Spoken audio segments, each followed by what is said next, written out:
কিয়ামতের ওই কঠিন ময়দানে 7 শ্রেণীর ব্যক্তিকে রব্বুল আলামিন তার আরশের নিচে ছায়া দিবেন। তার মধ্যে প্রথম শ্রেণীর ব্যক্তি হলো ইমামুন আদিল, যে ইনসাফের সাথে বিচার করে, যে জাস্টিস সমাজে সার্ভ করে, যে সুশাসন নিশ্চিত করে, ওই ইমামুন আদিল। আদিল শব্দটা বুঝছেন না? ইন্নাল্লাহা ইয়া'মুরু বিল আদল, পাইছেন? আদিল। 7 শ্রেণীর ব্যক্তিকে আল্লাহ তাআলা সুশীতল আরশের নিচে ছায়া দিবেন, যেদিন তার দেয়া ছায়া ছাড়া কোনো ছায়া থাকবে না।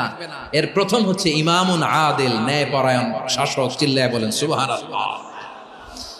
আবার বিশ্বনবী বললেন, ইন্নাল মুকসিতিনা ইনদাল্লাহি আলা মানাবিরা মিন নূর আন ইয়ামিনির রহমান। কিয়ামতের দিন যারা ন্যায় পরায়ণ হিসেবে আল্লাহর সামনে দাঁড়াবে, কিয়ামতের দিন রব্বুল আলামিন তার আরশের ডান দিকে ওই ন্যায় পরায়ণ লোকদের জন্য আরশের ডান দিকে একটা নূর